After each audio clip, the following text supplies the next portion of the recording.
গতকালকে এবং আজকে দুইটা ঘটনা দেখলাম। একটা হলো অভিনেতা সিদ্দিককে মারধর করা হলো, ভাইরাল হলো।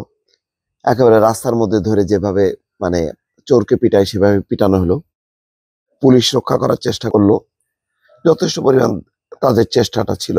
তার মধ্যেও মারপিট চললো। তারপরে হত্যা মামলা, সেই হত্যা মামলায় 7 দিনের রিমান্ড। এখন ওই যে তাকে ধরলো, মারপিট করলো, ওইটা বড় কথা না। ওই ঘটনাটা বিচারের বাইরে থেকে গেল। বিচার হবে বৈষম্য বিরোধী আন্দোলনে ভ্যান চালক জব্বার আলী হাওলাদারকে হত্যা চেষ্টা মামলায়। আচ্ছা বলেন, এমনিতে বলা হচ্ছে যে ঘটনা সত্য, বাদী বিবাদীকে চেনে না। আমার ধারণা যে এই ভ্যান চালক জব্বার আলী হাওলাদার, এই যে হত্যা চেষ্টা মামলা হয়েছে, এখানেও যে বাদী সেই বিবাদীকে চেনে না। সবাই বলছে যে একটা ঘটনায় 10 জন 12 জন ইনভলভ, কিন্তু দেখা যাচ্ছে শত শত মানুষকে যুক্ত করা হচ্ছে। এই অভিনেতা হয়তো, আমি নিজেও আসলে এই অভিনেতাকে চিনি না ব্যক্তিগতভাবে, আমার অত নাটক দেখা হয় না, এবং কয়েকজন অভিনেতা ছাড়া, অল্প কিছু ছাড়া আমি মানে আমার পরিচয় নেই। পরিচয় নেই বলে এটা কোনো কি বলে মহা অন্যায় সেটা না। অন্যায় হলো সেটা যে একজন অভিনেতাকে বা একজন মানুষকে, যেই হোক না কেন, এভাবে মারপিট করার পরে তারপরে হত্যা চেষ্টা মামলায় গ্রেপ্তার এবং 7 দিনের রিমান্ড।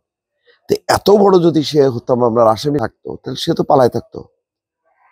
তাকে ছাত্র কিছু লোক মব জাস্টিস করে তাকে পিটাইলো, তখন পুলিশের হুশ হলো যে আরে বাপরে, এত বড় ধরনের আসামি, এরকম মনে হলো কেন? তো সে এমন তো না যে সে লুকায় ছিল, তো তাকে গ্রেপ্তার করা হলো না কেন?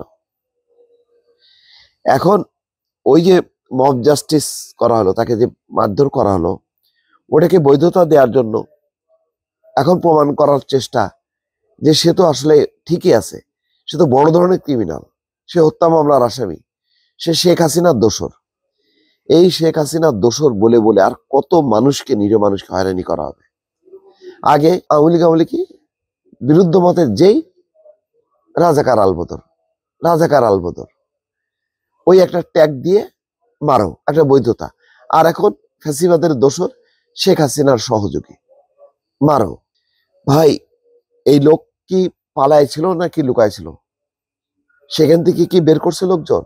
তো লোকজন যে তাকে বিচারের আগে মারলো, সে তো প্রমাণিত হলো না এখনো যে সে আসামি নাকি নির্দোষী। তার আগে বিচার হয়ে গেল এইভাবে মারধর। এখানে অভিনয় শিল্প সংঘের যে এক নেতা দেখলাম, উনি বলছেন যে এটা খুবই দুঃখজনক, মর্মাহত তারা অভিনয় শিল্পীরা একের পর এক। আমি এর আগেও বলছি যে এইসব অপু বিশ্বাস, তারপর মেয়েরা, শাওন, এদের আমি ভক্ত মোটেই না। বরং এদের যে তাদের দল করার একটা মানসিকতা, এমপি হওয়ার যে মানে খায়েশ বা লালসা, এটার আমি নিন্দা জানাইছি। কিন্তু তাই বলে যদি আপনি মারধর করেন, অপদস্থ করেন, তাহলে তো এই দেশে সেই শেখ হাসিনার আমলে যা যা হয়ে গেল, তারা এরকম বিরুদ্ধ মতের যত শিল্পী ছিল তাদের সাথে যেই আচরণ করলো, একই রকম হয়ে গেল। আইনের শাসন কোথায়? আদালতে হঠাৎ করে এসে ঝাঁপায় পড়ে আনিসুল হকরে কিল ঘুষি থাপ্পড়। তারপর আজকে দেখলাম যে গাজীপুরে কোন আদালতে নেওয়া হবে, অতিরিক্ত পাহারা দেওয়া হচ্ছে। আদালত তো আদালত, বিচারের জন্যই তো সে আদালতগুলি কাজ করছে নাকি? পাবলিক নিজের হাতে নিয়ে নিচ্ছে কেন? এই যে 8 মাস হয়ে গেল, এই যে মব ভায়োলেন্স চলতেছে ধারাবাহিক ভাবে, আমি জানি না এখন এই বক্তব্য দেওয়ার জন্য দেখা গেল যে আমি কোন দিন ওই পিটুনির শিকার হইলাম। তারপর একটা মামলা দিয়ে বললো যে মোস্তফা ফিরোজ হচ্ছে এই হত্যা মামলার আসামি। হইতে পারে, কেউ এখন নিরাপদ না।